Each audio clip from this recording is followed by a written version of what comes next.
My name is Ashleigh Schopen. I'm a certified child life specialist. I have been working at the Children's Hospital of Philadelphia in the intensive care unit for the last 13 years, and I'm currently transitioning into my own private practice full time. And this is something that I am very passionate about, very skilled in, and it's something that most people are uncomfortable with, right? So thank you so much for being here today and joining me during this discussion. One of the things that kind of prompted this presentation, this topic, is because very frequently we're constantly hearing, I don't want to say the wrong thing, I don't want to say the wrong thing. And so we are going to spend some time together really kind of honing it in a little bit to think about when children are grieving, when they have someone in their lives who has died or will be dying, what are some really basic, straightforward things that we can think about, and then what is some really concrete language that you are going to be able to walk out of here today feeling a little bit more confident and comfortable in supporting children in your lives. Something that I would love to know before we kind of jump into the meat of all of it is to see, you know, kind of who is here in the room with us, where do you kind of represent and come from, and so we can make sure that we're really kind of tailoring it and being really intentional with kind of what you are bringing here to the table. So if you don't mind, with a show of hands, how many of you are coming from a school district of some kind? Wonderful. What other alternative environments? You can shout it out. So I work at RCNJ Okay. in oncology clinical trials. Wonderful. Some private work, Crossroads for Hope, of course. And so thank you, because that's really helpful. In terms of the school, are we guidance counselors? Principal. Awesome, perfect, wonderful. So ideally, we are going to really kind of keep this specific to things that you would come into. How many of you, by a show of hands, have children in your lives, whether it's professionally or personally, who have navigated or dealt with a death before? Pretty common, right? Most of us are going to throw our hands up for that one. How many of you have engaged in conversations with those children, just generally speaking? Okay. How many of you have dreaded having conversations with those children, right? How many of you are like, okay, I have this information, I know this really important thing happened in this child's life, when I cross them through the hallways, what am I going to say to them? What am I going to do, right? Like there's that time too where you want to be really thoughtful and intentional, and what we hear so consistently is people saying, I don't want to say the wrong thing, I don't want to say the wrong thing. So hopefully after our time together today, you'll feel a little bit more comfortable and confident in thinking about, like, let me actually grab from my toolkit and make sure that I'm saying something that's meaningful to this child or to this family. But what I think is really important to talk about before we get into those really tangible, clear recommendations of very specific language is to kind of think about children and children related to grief and the topic of death. What I want to kind of point out and highlight is, although we're talking very specifically about death, so many of these skills, I mean, I can't tell you how many times during Caitlin's presentation today, I was like, oh, I'm going to touch on that, oh, I'm going to touch on that, because whether we're talking about a really hard thing like a new diagnosis, or we're talking about a really hard thing like end of life, so many of these skills are transferable, and so we want to kind of just get a baseline really quickly first, before we just start jumping into here's what you can say to a child, and what the alternatives could be. So when we're kind of thinking about grief, in order for any human at any age to be able to actively engage in a meaningful grieving process, they have to understand these 4 concepts first before them being able to move forward and on their journey. Now, when we look at this list, typically we're talking about that preschool, school age kind of grouping. But what's really important to me, and we kind of touched on this a little bit earlier today, is I'm not going to tell you kids 4 and under understand this, kids 6 and up understand this, because you'll hear a lot of people say under the age of 9 they don't understand that death is permanent. Well, I'm not going to give you numbers and I'm not going to give you ages, because we all know as educators and people who have children in our lives, it's not about the chronological age, it's about the developmental age, right? And so we might have a 16-year-old student, and if they haven't hit one of these, like they haven't mastered and understood one of these concepts, the rest of this stuff is going to be really difficult, even more difficult for them to navigate. And so what I want you to kind of walk away from this with is, it's not always about the age of the child or their experience, but just kind of, you know, gathering that little bit of information to help you, to give you the tools to know how you can then move forward in communicating with that child and what type of words that you would select. So very specifically, a lot of the ways that we think about how we talk about death, we need to know and understand, where is this child in their journey in terms of these concepts? Do they understand that death is permanent, right? We are in a world right now, we think about the amount of television shows and movies where the character comes back to life, right? And how challenging and confusing that can be, especially for young children. Also, that all functions completely end at the time of death is really important. When we talk to kids all the time, we use a lot of really challenging language that kind of adds further confusion to understanding the finality of these things, right? So we feed the baby doll and we take them to the store and we say, oh, the baby's sad, the baby's crying, or we talk about the batteries are dead. Like, there's a lot of really confusing language for people. So when we're talking about death, it's helping them to kind of decipher the difference between what is in fact alive and what is not. That everything that is alive eventually dies, and we'll kind of revisit this in a few minutes. And that there's a physical reason why somebody dies, right? Because when we think about the span of the different developmental ages, and we think about, for example, generally speaking, 5-year-olds, right? They have those really wide imaginations, they've got that magical thinking, and so they're directly connecting things to why they think something might have happened. But we are saying, like, no, they need to understand that there's a physical reason for why this happened and nothing else. So when we think about these things, we think about these concepts, we think about where a child is in their process and their understanding of death. One of the things that you're going to hear a lot of us talk about is the importance of using concrete language to help those children continue to build on these concepts and understand these concepts. So I have a lot of people swear, you know, 4-year-olds cannot understand the finality of death. They cannot understand it, so there's no point, don't talk to them, don't do anything. My 4-year-old absolutely knows the finality of death because he has someone close to him who is no longer literally physically here. And we talk about it, and we talk about the concreteness of why it happened. Even though it can feel really hard and feel really insensitive, we talk about things that are so unnatural for us as adults to use, but are so incredibly important to the concrete brains that these thinkers need. So Miss Emily died because her body was so sick. It was, you know, I mean, we kind of talk about the really, really specifics of that. And so it's not necessarily about, right, the age, it's about the circumstance and the really concrete language. And so before we get into kind of more of the language recommendations, and this is where I hope that this is going to eventually be a little bit more of an interactive component to really kind of get our juices flowing and get us thinking, there are some recommendations that we're going to kind of think about and use as a baseline to then help us to think about. So now we have a better understanding of grieving children and children who are experiencing loss. Now let's add the language to it. So obviously we recognize that every child is different, and sometimes we find ourselves in a situation where we are generally aware of a child in our school, for example, perhaps their parent had just died expectedly or unexpectedly from an illness. And you are thinking, like, what do I do? What's my approach? How do I support this child? So these are some things that we want to kind of think about that are applicable to really so many different circumstances.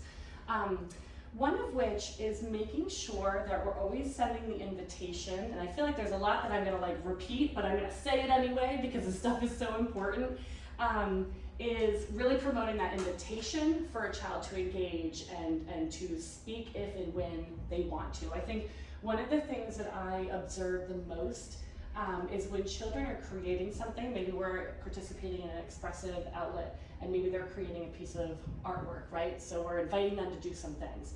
What we often hear adults do is project what they think the artwork is that the child is creating, right? So, oh, I can see this, or, oh, how sweet, you made that, or they're assuming the child drew a picture at the funeral when really the child drew a picture of something completely different. And so we want to really be intentional about sharing with the people around us. It's not about imposing kind of our own perspectives or opinions or ideas, but instead inviting the child the opportunity to participate and engage. And it really sends a message of, I'm not going to make assumptions, I'm not going to jump to any conclusions.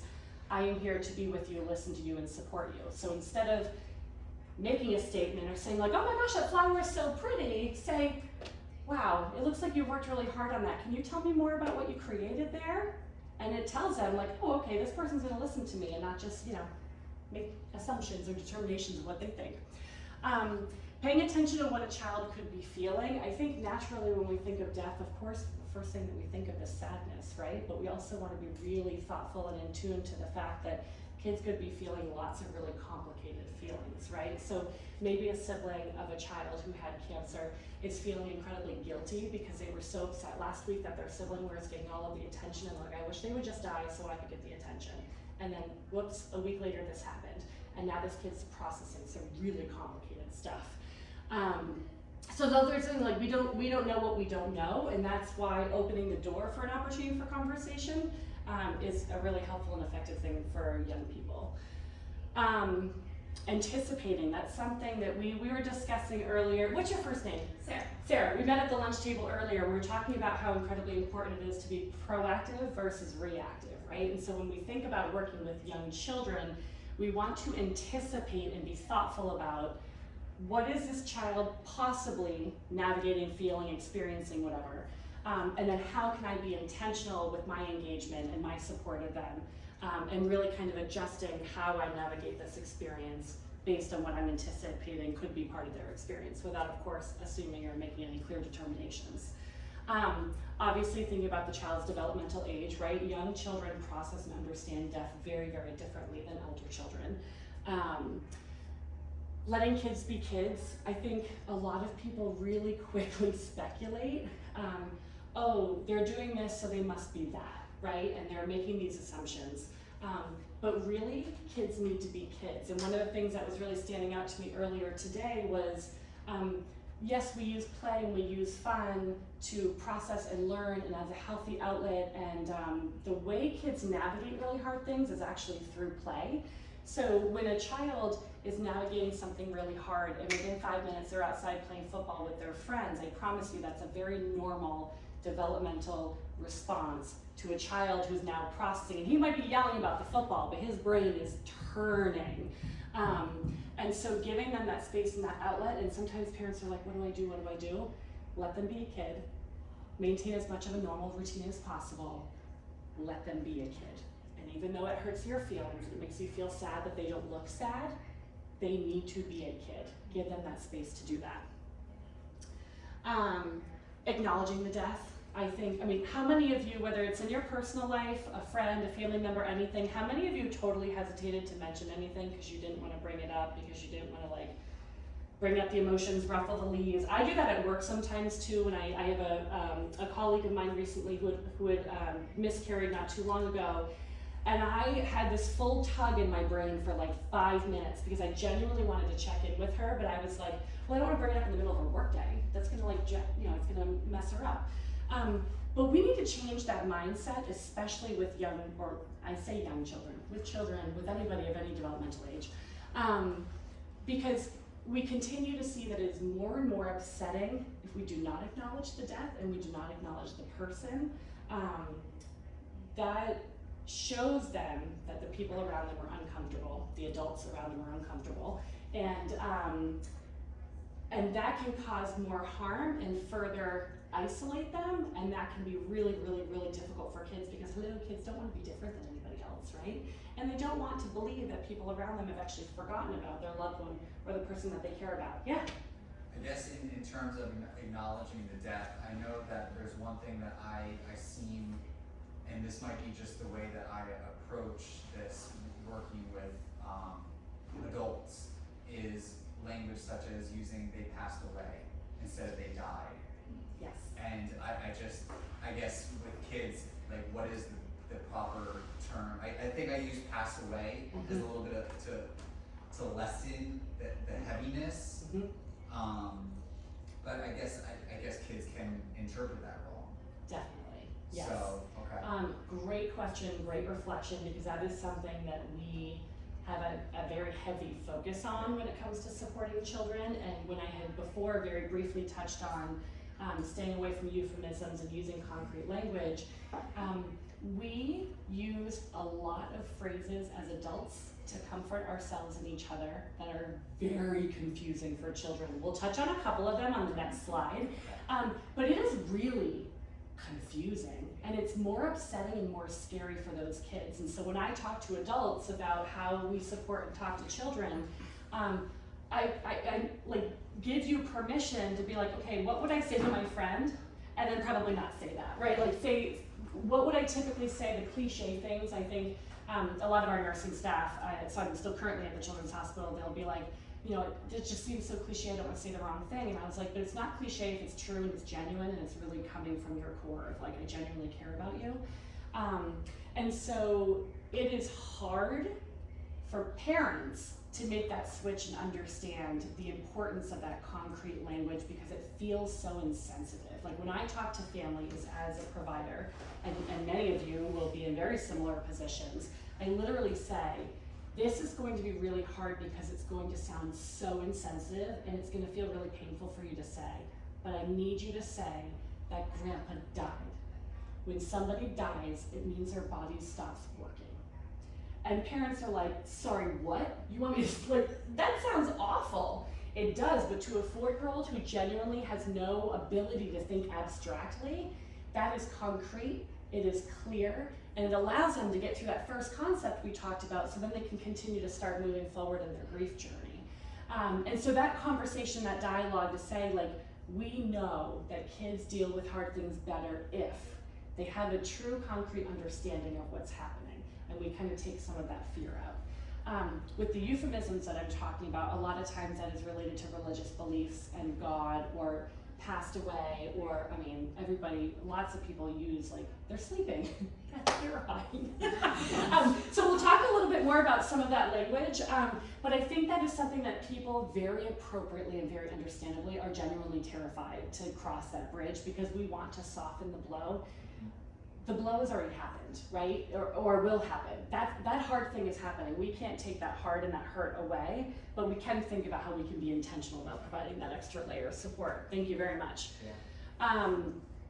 Anticipating triggers, of course, especially in the environments that you guys are in, there are constantly milestones to be celebrated, and sometimes we remember and acknowledge those big milestones, and then sometimes we kind of forget about it, right? Like the daddy-daughter first dance or muffins with mom, that type of stuff. And so, you know, thinking about and anticipating those possible triggers, but the triggers could also be a song that was meaningful to that child or to that family.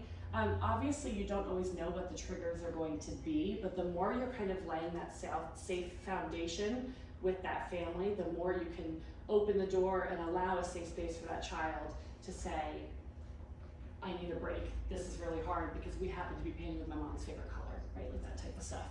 I think we think of the big triggers as the holidays, but then there's those everyday triggers that are really meaningful for kids too. Accepting a strong expression of feelings, right? We know that that can be a whole lot of different feelings and different experiences. And then, you know, parents might really struggle with like, well, just because so-and-so died doesn't mean that my kid gets to trash his room because he's angry. True, and we can continue to figure that out. But right now, we need to let him be angry. We need to give him a safe space. And maybe it's not trashing his room, but maybe it's helping to identify other outlets to help him to give that outlet of expression and opportunity. And I think some expressions of feelings can be really surprising to some adults, but like if it's so fresh and it's so raw and it's so new, there's a large spectrum of possibilities there. I think another really important thing is making sure that we're continuing to check in with our young people over time. When we check in with young people and they're like, nope, I'm good, nope, I'm good, it's really easy to be like, okay, they're good. I'm not gonna keep checking in with them, I don't wanna bother them, I don't wanna hound them, I don't wanna upset them. You continuing to check in over time continues to send them the message that you care, you haven't forgotten, and that you're there if you ever need them. I can't tell you how many times a child has said no to me, and then that 8th time, it was like, yeah, right? And then they know if you're consistent and you show up and it's coming from a truly genuine place, that can make a really, really big difference, especially for our older kids as well. The next slide, what we're going to do is we're going to kind of move into a little bit more concrete language and kind of thinking about different possibilities and different scenarios. I would love for this part to be like interactive. So like think of some things, shout some things out, challenge me, come up. I would love to hear if there are circumstances where you're like, I've had a kid say this to me and I was totally stumped, right? Because there are going to be times where you're stumped or you're anticipating being stumped. That's something we do a lot with the families at the hospital is like, I expect your kid's probably gonna ask you this and you're not gonna know what to say. Let's practice that right now. Let's think about those things. So the first scenario I'm thinking about in my head is a child, over winter break, their parent passed away, they're coming back to school. You are aware of it, right? The child's walking down through the hallway and they're just like, Miss Jen, my mom died this weekend. What would you say to that? Like seriously, what would you say to that? I'm so sorry. Sure. Anything else? I mean, what comes to my mind is what I'm talking about. It's like how a person could come and say that, serious? Are you serious or? Yeah, and so whether or not you're even aware of it, right? But that's what kids do, right? Kids do that so directly, they're direct, right? And they do that for like 100 different reasons, right? They are looking for the outlet, the opportunity, and the reaction. And they want to talk about it, and they want to process it, and they want to understand it a little bit more. Because sometimes with young kids, we talk about how they're very repetitive. And I say to parents, they're not asking 12 different people the same question because they're doing that because they want to see the consistency in the adults that they're caring for them, and they want to continue to further gather information and process. And so kids are very direct, which is why we should join them in being direct with them to help them to kind of pair it up and match it and understand it.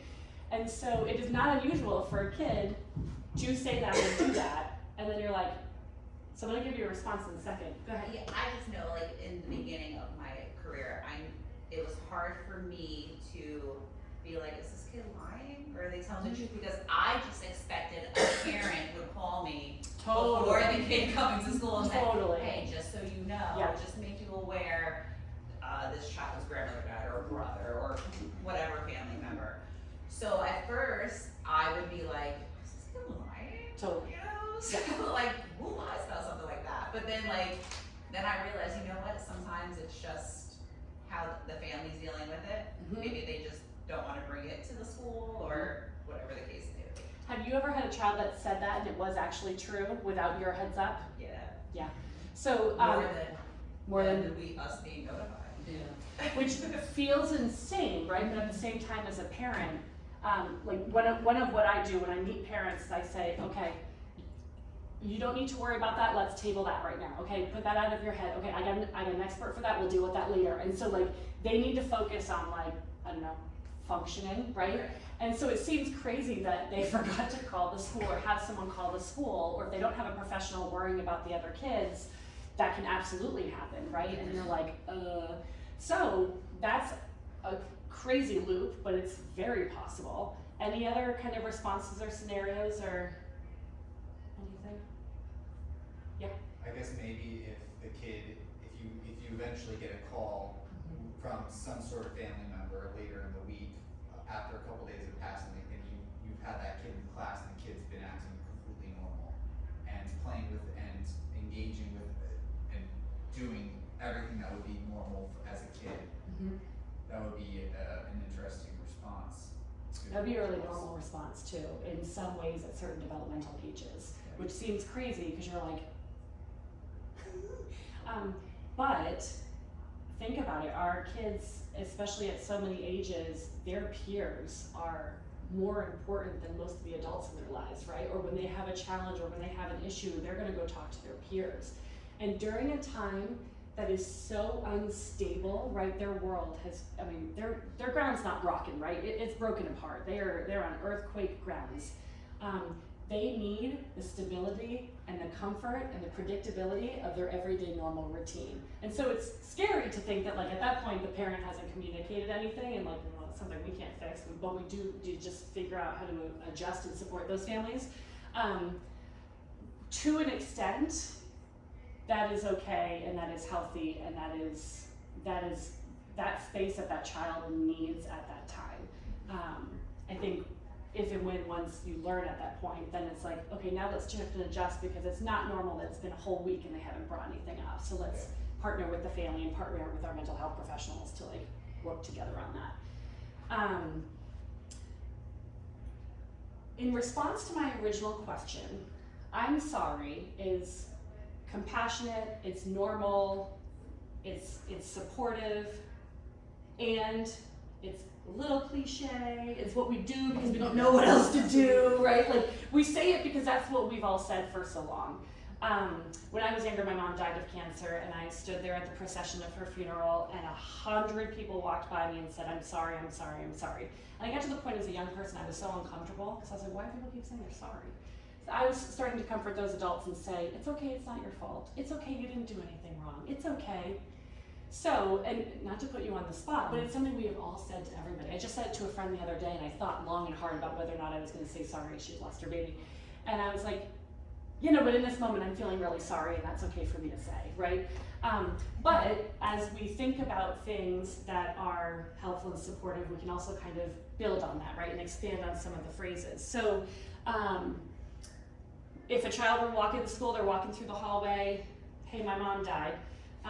What I would recommend, and in any of the situations, including a situation where you don't actually know if it's happening, I might say, thank you so much for sharing that with me. You want to talk about it? Right there you can peg whether or not the kid's being sarcastic, right? If they're joking about it or if they're serious, I hope. I don't work with high schoolers, so I do, just not in a school district, and I know that is a very different world than the teenagers I work with. But you are offering and opening the invitation, right? Something to think about. Any other thoughts or responses after that suggestion? Yeah? I was gonna say, just that first phrase, thank you for sharing that with me. I probably say that 1,000 times a day. Totally. For deep things Lots like of this, things. or surface level things, and sometimes that's enough. Kids are just like, okay, cool, and they walk away with a different mindset of, I let it out, I said it to someone, they appreciate it. And then I'm gonna go back and make a phone call and make sure with that family, I just was shared with something I need to know, right? So even if they don't build on it, but they run away, absolutely, yeah. Did you, I'm sorry, I thought you had your hand up. Go ahead. And I keep pointing over your head, now I'm pointing at you. I mean, a person who, I lost my mom when I was 9 years old, and then after that I grew up with my grandparents raised me, and I was a caregiver of my grandparents, and then my dad and stepmom passed away, they were murdered, pretty much. So that's what happened. So I have been living, these experiences that I feel like they have been helping me to also how to face circumstances like that, but it's not. Sometimes everyone is different, and they experience and grieve differently. So same for me, almost the same. Sometimes I say, oh, thanks, for sharing that with me. How are you feeling after that? And sometimes people then start talking, and I like that. Exactly, would you like to talk about it? Sometimes when I ask that, people don't like to say, no, I don't want to talk about that. But when I ask, how are you feeling, then I could hear a feedback from them. So maybe there are different ways, but at the same time, everyone is different, like I say. Yes, and that's the beauty of, supporting children and their families, right? Every circumstance will be different. I can sit up here and tell you, a 5-year-old whose parent has stage 4 cancer, blah, blah, blah. We would all still come up with totally different scenarios of circumstance, how to support that child, where they're at, all of those different things. And so that's why I joke that I could have this session last all day, because we could all come up with so many different possibilities. And so, especially when we maybe don't know the child very well, it's a kid that we're encountering in the hallway that we don't know very well, thinking about general and safe statements that open the door. You could tweak these words 100 different ways, as long as you are showing, I'm a caring adult, I am here for you, I'm here to meet your needs where you're at, right? I'm not gonna push you and say, oh my God, come here, let's talk about it. Are you okay? Let's go, tell me more, right? That's a lot. So I completely agree with you that we're all constantly customizing how we engage with our kids, which is why it's really special and exciting work for someone like me, also overwhelming and scary for a lot of people who don't do this very often, right? Because we can have this great conversation and you're like totally jazzed tomorrow, and then like, 3 years from now is the first time you have a child who discloses something to you, right? Like it's tough stuff, which is why I printed everything out for you guys. What about I understand? What are some helpful responses and what are some less than helpful responses to that? If a child were to say something to you, let's say they're sharing something with you and you're like, I understand. I think actually Dr. Liz touched on this downstairs too. You're minimalizing their feelings or their experience. Yeah, and I don't know, you're gonna make certain kids at certain ages really mad. You're gonna make a teenager mad to be like, you have no idea what I am dealing with. Why would you say that you understand? And I'm telling you right now, it's shutting your door for them to feel like they can come and discuss anything with you. The other thing too is a lot of people love to share, I had this experience, I had that experience. It is really hard for, well, it's not really hard for me now in my clinical brain, but I had a lot of loss and trauma as a young person and throughout my life. And never once have I ever said anything to anybody, I understand, because I don't. I have no idea what it's like to be that person in their shoes, and I 100% don't want to make it about me. I want to continue to keep that door open and make it about them. So saying something along the lines of like, if you did want to try to make that connection, that's why this alternative is here. It's, I remember having a lot of really big feelings. You want to talk about it? If they wanted to, they could say, you've lost somebody too? This goes against everything a child life specialist will ever do. I recently had a client who I was helping cope with her mom having lost the baby after she was quite far into her term, and toward the kind of middle of our time together, I knew this little girl was feeling really, really isolated, and we were working a lot on that. And in one very simple, casual sentence, I made reference to also my mom losing her baby, my baby sister, when I was little. And it completely changed the trajectory of our interactions. And after the fact, after our session, her mom called me later that day and was like, wow, that had such an impact on her, because now she knows for sure that she's not the only little girl who's lost a baby sister. And so you gotta be really careful with that. You gotta be really delicate with it. I've never done that before in my career, but it's a good example of like, kids also don't wanna feel isolated. So we just have to navigate that carefully, but you can do that in a way that feels respectful to them and their needs. She's in a better place. No, she's not. No, she's not, because why wouldn't she want to be here with me? What are you talking about? This is where I'm keeping track of my time. I'm really proud of myself. I know you must miss her a lot. That can stand alone, right? And that, again, can be an invitation for them to fill in the quiet or not. But I think people say, like, these are the cliche things, right, that make us feel better, and they don't feel good for a lot of people, let alone young people and children. The at least, I think it was either Dr. Liz or you that mentioned it earlier. At least what? Like, no, we stay away from that completely. But if you felt like you are trying to facilitate a conversation where you can help to identify, right, the meaningful things and opportunities that that child and that family had, you might say something along the lines of like, let's say they had a terminal illness. They've been fighting cancer for 3 years. Like, I'm really grateful to know that you guys had that really beautiful time that you were able to spend together. Standalone statement, right? She's with God now. She's watching over you. God loved her so much that he wanted her with him. I can tell you, I've heard that in real life. Do you have any idea how terrifying that is for a small child who's like, so now I'm gonna be naughty because I don't want this abstract invisible thing in the sky to take me, right? Like, how scary is that? So when we talk about that concrete language, when I do support families, and this is tricky, right? Because you guys might be supporting a family within 24 hours, someone's calling your school and saying, I need help now. Call Caitlin. But my point is, you could also be doing it 3 weeks later, but there is a strong recommendation that we start with the concrete language first, and then if we know that religion is a really important part of this family and their coping and how they navigate things together, we can bring those two things together. We just need to be really thoughtful and mindful of that. Please, please, please make no religious reference in any way, shape, or form unless you know for a fact that that family is actively practicing and that is what they folded into their child's life, because so many people, you know, she's with God now. I'm an atheist, I would find offense to that. Jen. Really quickly, early in my career, I had a very, very religious family, and he was in Catholic school, and I worked with him for weeks, but he came back to the hospital to see me after his sister died, and we worked together, and he was like, everyone keeps telling me she's in heaven, and I know that she gets whatever she wants in heaven, so why am I not there? Why am I not dead? Why am I not special? Yeah, I should be dead with her, because she would want me there, and, you know, it's just, Because it's just like, it's He so was common. 6, yeah. Yes, and we find that stuff comforting. Adults find that comforting. They're with God now, they got their wings, they're an angel in the sky. Hello, that's really scary. It's really scary. I'm sorry. It's beautiful and terrifying. Just Yes. to mention that, you know, like my dad and stepmom, they were at Seventh-day Adventist church.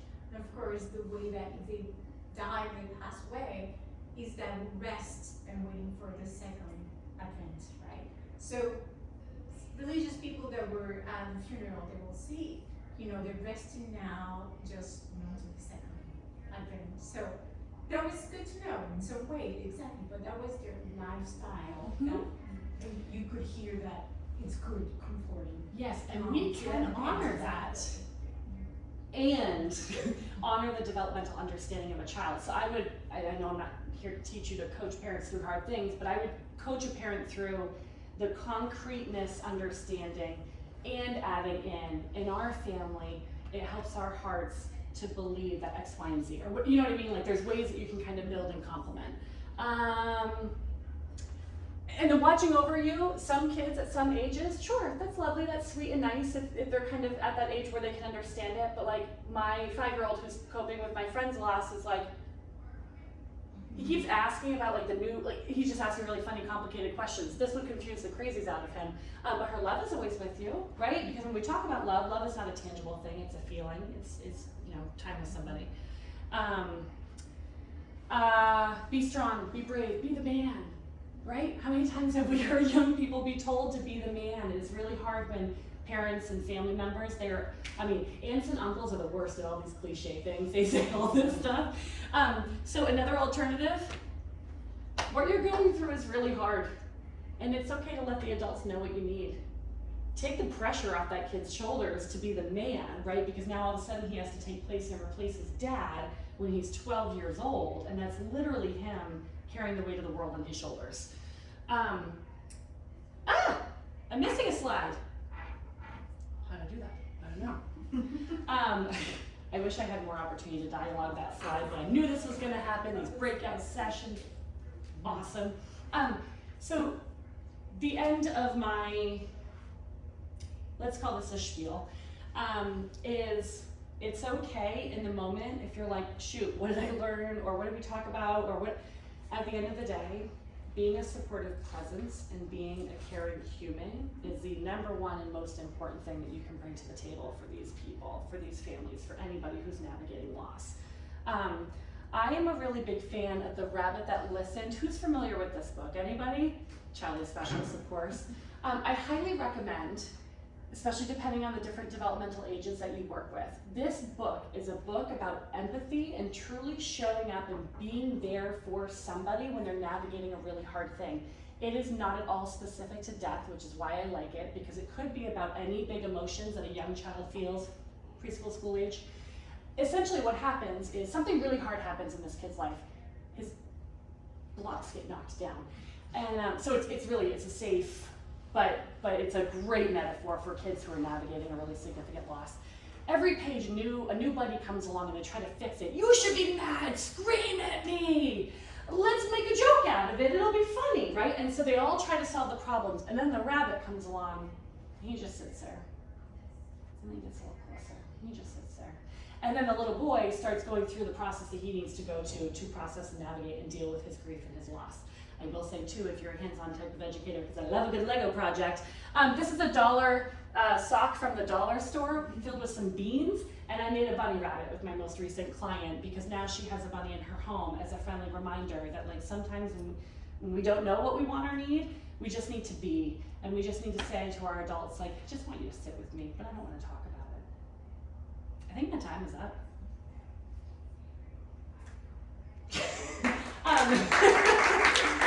Thank you. I think until they kick me out or until you do something about it. Thoughts, questions, anything that's coming to mind that I didn't touch on? Obviously, this really skimmed the surface, but my hope was to give you a couple of really tangible